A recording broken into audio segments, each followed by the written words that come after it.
Hey everyone, I know it's been a while. I have not been able to get out from the rock I've been under, which has been corporate finance. Been very busy the last 3, 4, 5 months. Just lost track of time as well. But I thought I'd do a really quick, and obviously this is very high budget. Again, I'm literally doing this from my team's setup, so please bear with me, everyone. But I just thought I'd put together a quick video today just to walk through like all the different supplementation that I use. So I've got a bit of a different background in the sense that I have had heart surgery and I'm recovering from it, and it's something that I've got to manage every day and deal with, and it's not a very serious type of surgery that I've had, but one thing that I have had as a result of that has been the ectopics, obviously, and I've got some other videos around magnesium, but a few people ask me sort of what, and by a few I mean literally like two people ask me what sort of supplements I take on a daily basis, and I just thought I'd walk through that quite quickly, just because it might be of interest to some people. So right off the bat, the heavy hitter one for me, in terms of my general, actual health and wellness, not just the cosmetic aspect of it, is magnesium citrate, 150 milligrams. So there's a guy on YouTube called Dr. Sanjay Gupta, and I sort of went down a YouTube rabbit hole, as you do, around the role of magnesium and how important it is, and it's quite essential for things like sleep, stress release, ectopics, and also blood pressure as well. So just given I had the irregular beats, I went and watched, probably about 200 hours of videos as you do, but I won't regurgitate his content. Definitely go and look at his channel and subscribe to it and go through that. But he's given a lot of information around why he thinks the general population is pretty much magnesium deficient. So it's got a lot to do with modern farming methods around mineral quality and the way things are farmed nowadays, and it's very depleted in that sense. So that's why he's of the view that on average people are not getting enough magnesium. Now you can do it through blood tests and things like that, but it's the way that the tests work is that they don't it doesn't really show up in the blood test, and it can't really give you a good indication of whether or not you're deficient enough. And it's there are very expensive tests out there, which is just not going to be on offer to the general population. So what I take is magnesium citrate, 150 milligrams. I literally just take one tablet a day, and that does the job for me.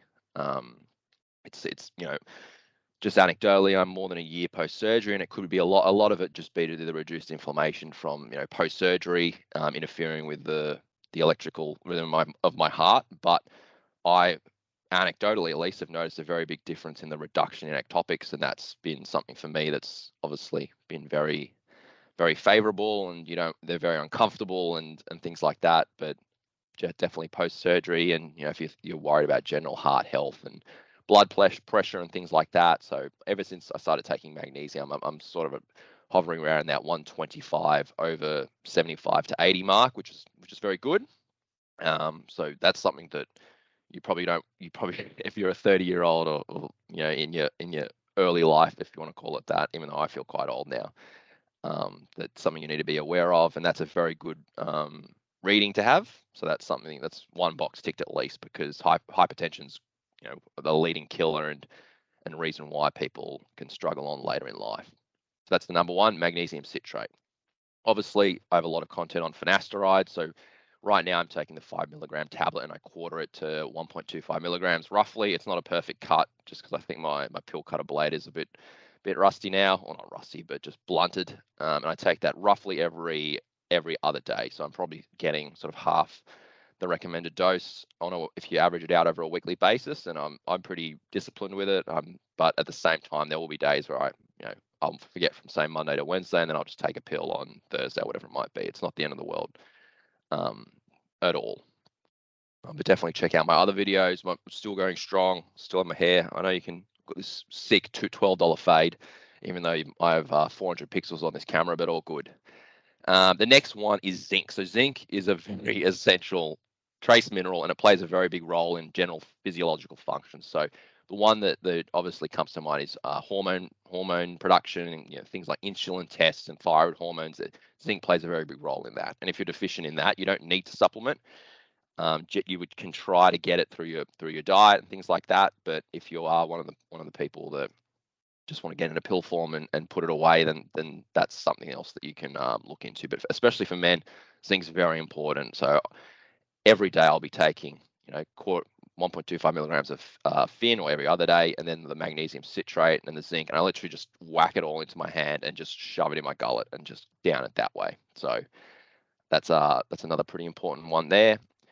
And then creatine. So I'm very very on and off with creatine. So it's creatine supplementation though is very well known for its enhancing effects on particularly high intensity sports. So short duration things like weightlifting, jumping, all that stuff that requires an explosive movement, driving your golf ball 400 yards, things like that. It essentially increases the availability of quick energy. So that's what's leading to the power output and performance during workouts. And there's so much clinical data behind this and research around the importance and the benefits of creatine, right? So you got to be eating a lot of red meat to be able to get it. And if you're concerned about things like bowel cancer and other things like that may be residual from eating too much red meat, then it's definitely something that you can get in. You just make sure you're hydrated and all that. But creatine is very, very useful and important, and it's definitely within the body. It's just something that your body just doesn't produce nearly quite enough of. So supplementation is generally going to be very beneficial for anybody who's interested in athletic endeavor or sport. So I take about 5 milligrams a day just to be sufficient, and I mix it with like a hydration tablet just to make sure I'm not like I'm in the Sahara Desert. But that's pretty much what I'm taking on a regular basis.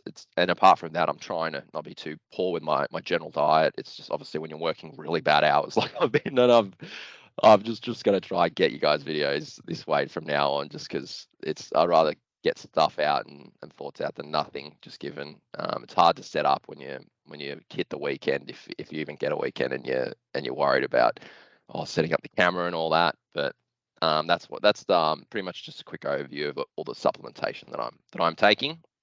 Continue to take it for a long time. I'll get some videos out soon, particularly on finasteride and gynecomastia. I know a lot of people are concerned about that, and I've had a bit of pre-existing myself, so I'll give my thoughts on that.